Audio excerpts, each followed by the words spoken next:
Welcome to Choice Classic Radio. Like us on Facebook, subscribe to us on YouTube, and help keep this show alive by donating at choiceclassicradio.com. For more of your favorite old-time radio shows, join us on our companion podcast, Choice Classic Radio Detectives, where we bring to you tales from the greatest detective shows the golden age of radio had to offer. And now, with 946 episodes, broadcast on CBS Radio from 1940 to 1962, we bring to you Suspense.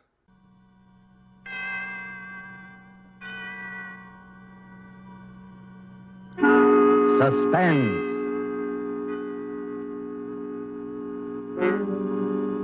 This is the Man in Black, here again to introduce Columbia's program, Suspense. Our starring Hollywood cast of characters reads as follows for tonight. As Aunt Julie, one of those stark, severe, and terrifying women who is encountered ever so often along the grimmer outposts of the American countryside, Miss Agnes Moorehead. As Carol Linden, the girl who returned to a scene of childhood happiness and found terror living in the house, Miss Ellen Drew. As Paul, Carol's husband, who had his own ideas as to the explanation of these strange events, Mr. Ted Reed. A first radio play by Larry Roman called Uncle Henry's Rosebush is tonight's tale of suspense. If you have been with us before, you will know that suspense is compounded of mystery and suspicion and dangerous adventure. In this series are tales calculated to intrigue, to stir your nerves, to offer you a precarious situation and then withhold the solution until the last possible moment. And so it is with Uncle Henry's Rosebush and the performances of Agnes Moorehead as Aunt Julie, Ellen Drew as Carol, and Ted Reed as Paul. We again hope to keep you in suspense.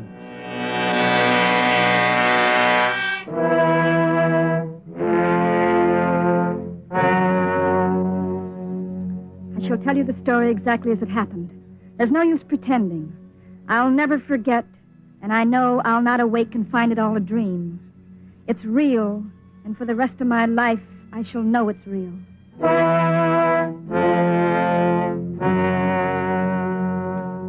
Paul was to have his first vacation since we were married. I suggested we visit my Aunt Julie and Uncle Henry, who had a small farm upstate. They had always been very kind to me. When I was a child, I used to spend my summer vacations with them. They loved children. I've often wondered why they never had any of their own. Some time ago, I'd lost track of them. They'd never seen Paul, and I was certain they'd like to. Paul said it would be fine. We'll surprise them, I thought. We were the ones who were surprised.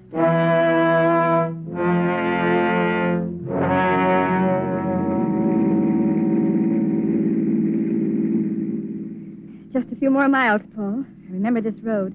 We used to hike along it going to the village. This country air is wonderful. 2 weeks of green grass and wicker chairs.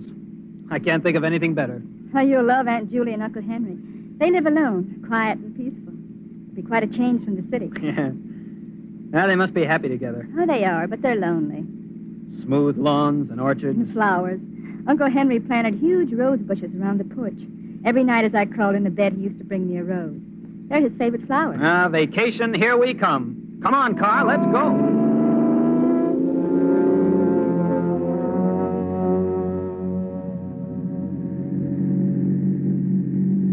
Just around the bend. Here we go.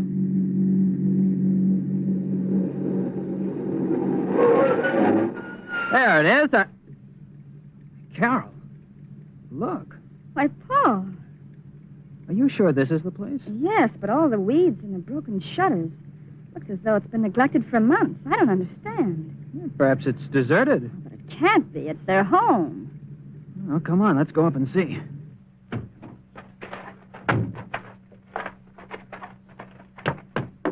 The dirt on this porch must be an inch thick.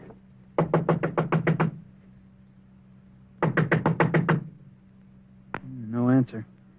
Nobody here. Look, Paul, over there at the end of the porch. The rosebush. Uncle Henry's rosebush. Why, it's trimmed and neat. It's the only thing that seems to be taken care of. Well, then somebody must be here. Maybe they can tell us what happened to Aunt Julie and Uncle Henry. Knock again. Someone's coming. Well? We're looking for a Mr. and Mrs. Connors. They used to live... why, Aunt Julie, I didn't recognize you. But it's me, Aunt Julie. It's Carol. I wasn't expecting you. Paul's vacation. We thought we'd spend it here. Well, you've been asking for us for years. This is Paul, my husband. Carol's told me so much Why about did you come? What? I said, why did you come? Well, aren't you glad to see us? Well, Aunt Julie, something's happened. Nothing's happened. Oh, but it did. Tell me, Aunt Julie, we'll help. Well, of course we will. You shouldn't have come. Well, Carol, if she doesn't want us, let's go. No, Paul. This isn't like you, Aunt Julie.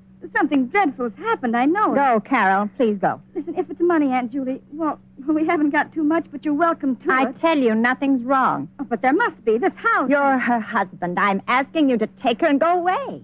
Oh, Come on, Carol. We're not wanted. Let's go. we're going to stay. Well, there you are.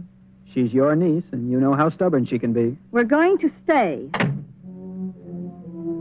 Where's Uncle Henry? I say, where's Uncle Henry? He's not here. Oh, but where is he? He's not here. Isn't that enough? Oh, well, he's back. He won't be. Oh, but Aunt He Julie... won't ever be back. I stood there bewildered. Aunt Julie had run out of the room. Perhaps she was crying. I don't know. I just knew that Uncle Henry was gone. He had left her.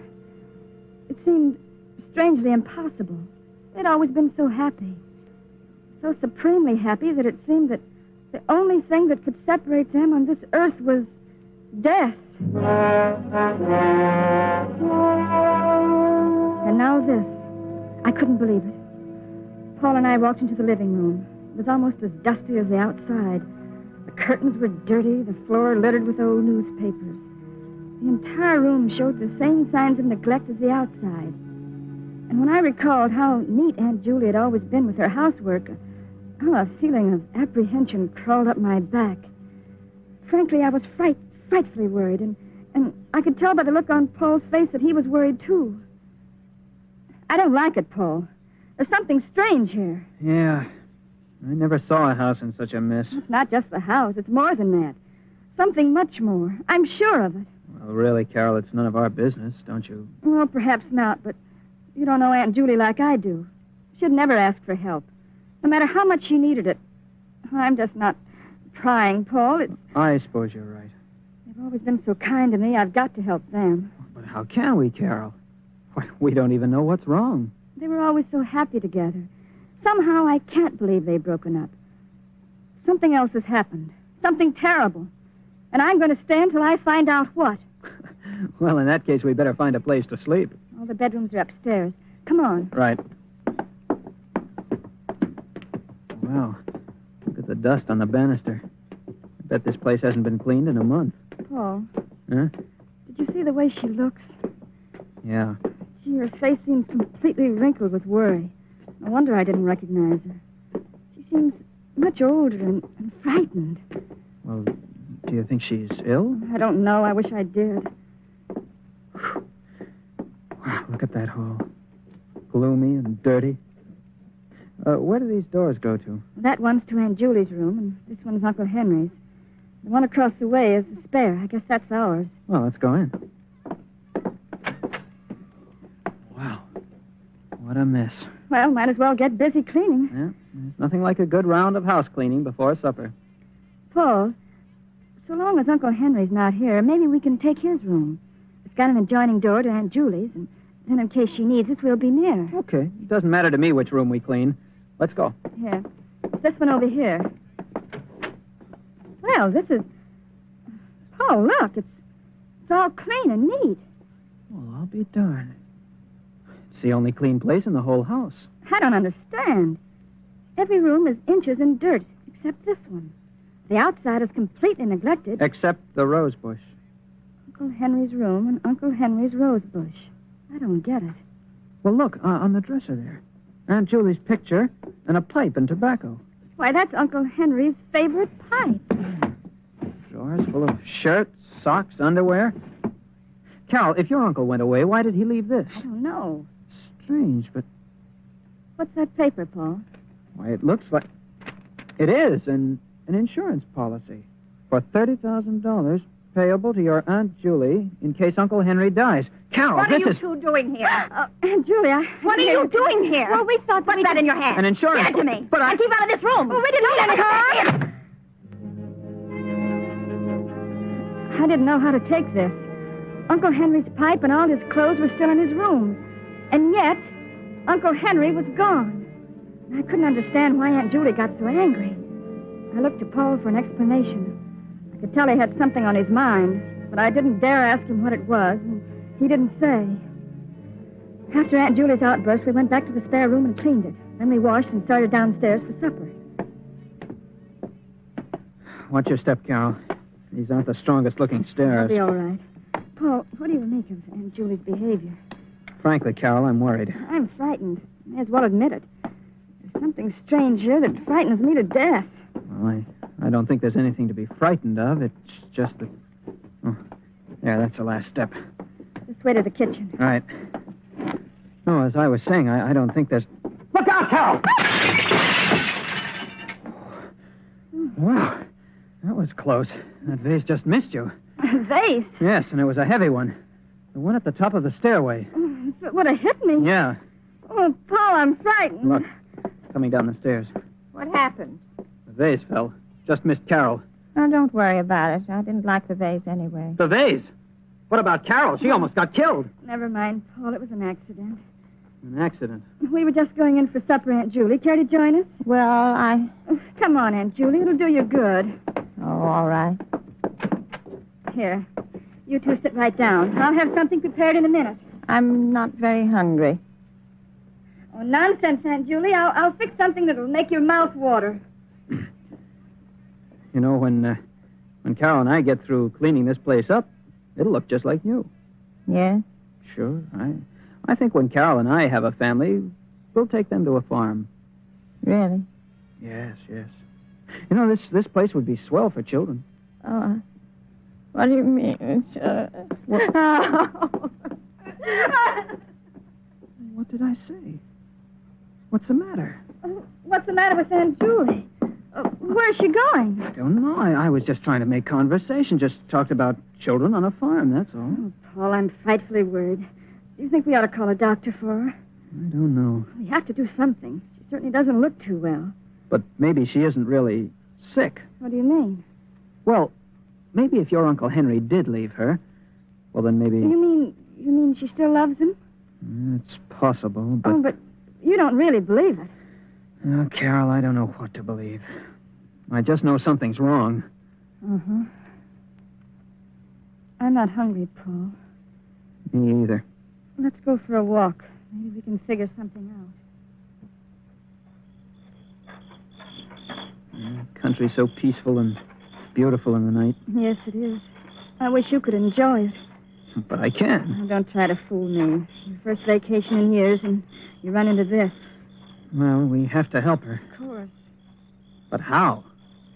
Yes, we don't even know what's wrong. She not only won't tell, but we can't get near her long enough to talk to her.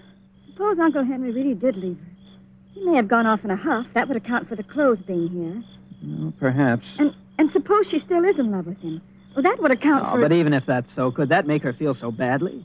Make her act like this? Not talking, neglecting everything? Everything except his room and his flowers. I don't know. A woman's love is a strange thing. If you left me, I don't know what I'd do. Well, if that is the case, the thing to do is to make her forget. That won't be easy. No, I don't imagine it would be. But suppose we take her to the city with us until she forgets. Well, we could ask her at least. Yeah. Yeah, come on. Let's go find her. Oh. Hey, watch out. You almost fell. Tripped. I'm all right. Look, Paul. What? Look what I tripped over. It's a mound of freshly dug earth. Well, what's that for? Paul, it looks like a grave. Oh, don't be silly. Why, it's just a... Forget it. Come on, let's find Aunt Julie. Paul, Forget it. Say, what's that building over there? that's the barn. There used to be a swell old cow there with a bell around her neck and chickens and ducks and all sorts of pets. Yeah, this must have been a happy place. It was. But now, Paul, standing by the barn. It's Aunt Julie. Come on, let's ask her now. Aunt Julie! What are you two doing? Following me? How could you? Well, it was a nuisance. Oh, Aunt Julie. Oh. A cat. With its neck wrung. This was the first indication of Aunt Julie's ruthlessness. It seemed so unlike the Aunt Julie that I knew. She was always kind. There was no mistaking the anger in her eyes as she stood there in the dim moonlight, the strangled cat in her hands. She killed it, she said, because it was a nuisance. If she could do that, what else was she capable of doing? Paul and I went into the house. We went upstairs and put the finishing touches in our room and went to bed. I couldn't sleep.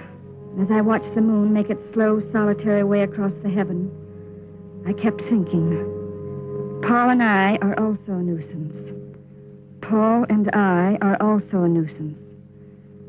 Toward midnight, I became drowsy and was just beginning to fall off to sleep when I heard footsteps in the hall. Paul. What? Paul, wake up. What is that? Shh. I hear footsteps in the hall. Footsteps? I don't hear anything. There. Hear it? Yeah. Must be Aunt Julie. What would she be doing up this time of night? I don't know, but who else could it be? Well, I'll go see. I'm coming with you. Now, quiet. Don't put on the light. I can't see. Oh, yes. Now I can. It is Aunt Julie. She's walking down the hall. I think she's coming this way. Quiet. Shh. I think she's... What's she got in her hand? Looks like a scissors. Scissors? Yes. What would she be doing with... Carol, she's coming this way. Get back in bed, quick. What? Get in bed. All right, now, quiet.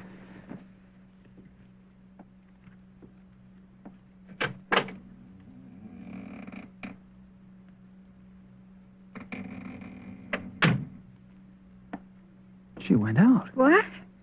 Yeah. She just looked in and left. You think she knew we were awake? I don't see how. Let's follow her. All right.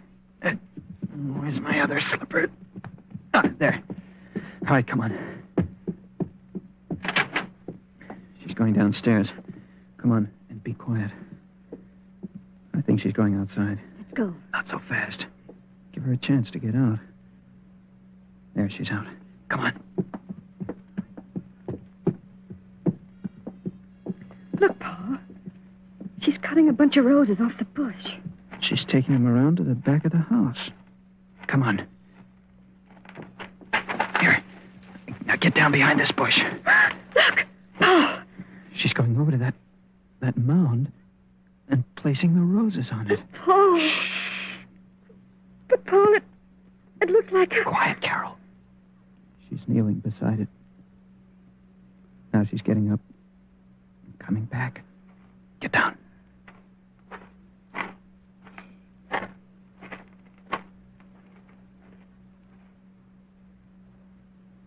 She's gone. Paul, do you know what that is? I got a pretty good idea.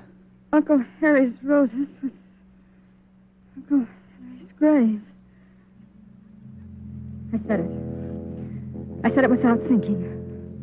Of course, we had no way of knowing Uncle Henry was dead. We had no way of knowing that was Uncle Henry's grave, or that it was a grave at all. But at that moment, stooping behind the bush in the blackness of the country, we felt it, not knowing why. Paul and I went back to our room as quickly and as silently as possible. Needless to say, we didn't sleep anymore.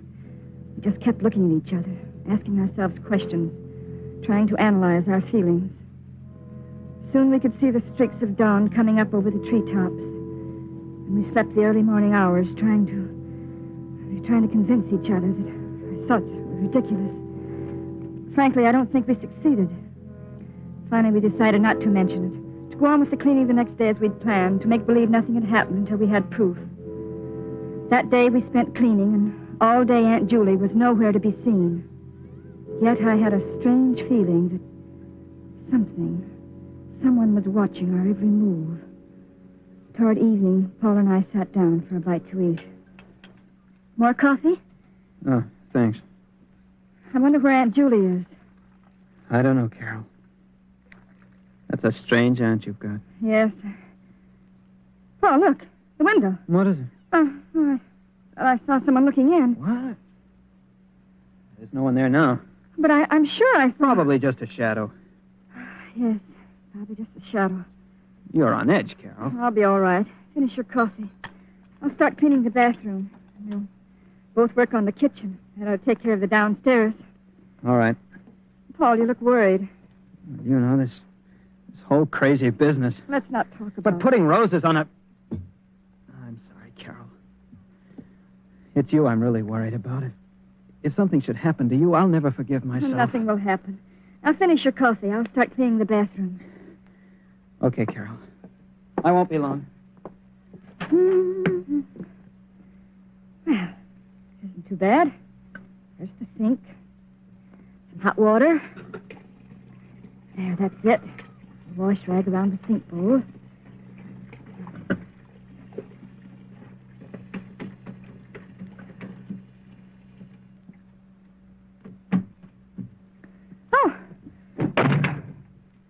Oh, dear. Just the wind. Guess I'm getting jumpy. This place won't be half bad when it's clean. The medicine chest. Clean the mirror. And shelves. Oh. Paul? Paul? What is it, Carol? Come here. What is it, Carol? What's the matter? Look. Here in a medicine chest. Where? What's a hypodermic needle? What would a hypodermic needle be doing here? Well, it's not likely to be here for nothing. Look, alongside of it. A bottle of... What's it say? I can't read it. It's awful-looking stuff. Open the bottle. All right. That cork's in tight. There. Oh, nauseating. Stuff like that would kill a person. Paul, it's not a joke. I'm sorry, Carol. Do you really think Aunt Julie... I don't know. Oh, it can't be, Paul. It can't be. Maybe not, but we better find out. And quickly, Carol. There's one more thing to do. I'm going to see if that's really Uncle Henry's grave. I'm going to dig it up. Oh, Paul, you can't. Don't you see? I have to. If it is, we're in danger. Of course. I'm still not sure that falling vase was an accident. We have to find out about this business once and for all. Well, I'm coming with you. We walked out toward the back of the house. And through my mind flashed the succession of events. The neglected house, Aunt Julie's insistence that we leave, the roses, the grave, the insurance policy, and now the hypodermic needle and that infernal oil. All the evidence pointed to but one conclusion. I couldn't believe it, and yet there it was, motive and method. And now we were going outside to dig up the last remaining evidence. Well, this is it, Carol. Sure you want to watch? I won't stay in this house alone. And look at the beautiful roses around it. Hurry up, Paul. Let's get it over with. Okay. Here goes. I never thought I'd turn into a gravedigger. This dirt isn't packed tight. Easy to dig. It's getting dark. Yeah. Oh, I think I'll run in and get a lantern. I'll be right back, Carol. All right. Every one of those lengthening shadows looked like a ghost. It gets dark quickly in the country. I was afraid, but I knew Paul would be back in a minute. I picked up the shovel and began to dig. Oh, there. That's better. Not so nervous. I'm working. Is that you behind me, Paul? Bring the lantern closer. Gee, it's so dark. Paul, I... Ah! Look at Henry! What are you doing? What are you doing? What are you doing to my grave? Put it back. Put it back. Oh, my flowers, my beautiful flowers, my lovely roses. You've hurt them. You've hurt my roses, and I won't let you. I won't. I won't. Away. Keep away, I Uncle won't Henry. let you hurt my roses. My sweet, delicate roses. Take your hands away.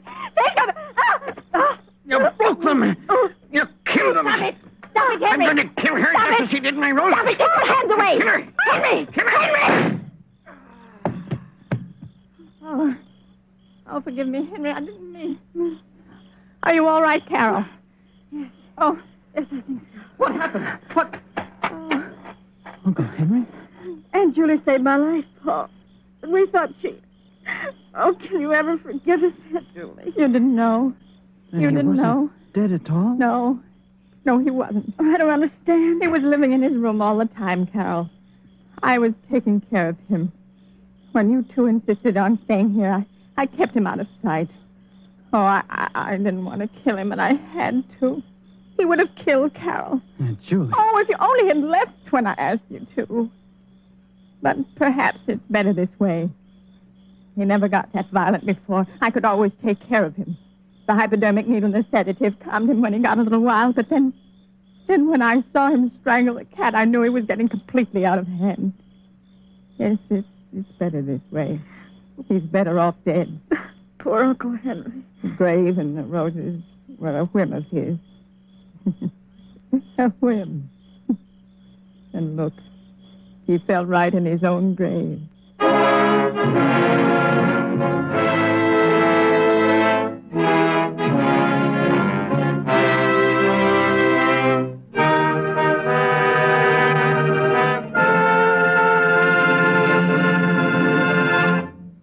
And so closes the story, Uncle Henry's Rosebush, starring Agnes Moorehead, Ellen Drew, and Ted Reed. Tonight's tale of Suspense. This is your narrator, the Man in Black, who conveys to you Columbia's invitation to spend this half hour in suspense with us again next week, same time, when we will present another flowery bouquet of suspicion and terror and a homicidal maniac at large. Only this time, the roses will be white. The story will be The White Rose Murders by Cornell Woolrich. The tale of a killer who trademarked his crimes by leaving a white rose on the victim. Our star will be Maureen O'Hara. The producer of these broadcasts is William Spear, with Ted Bliss, the director, Bernard Herrmann, and Lucien Mahowick, conductor and composer, and Larry Roman, the author, collaborated on tonight's Suspense.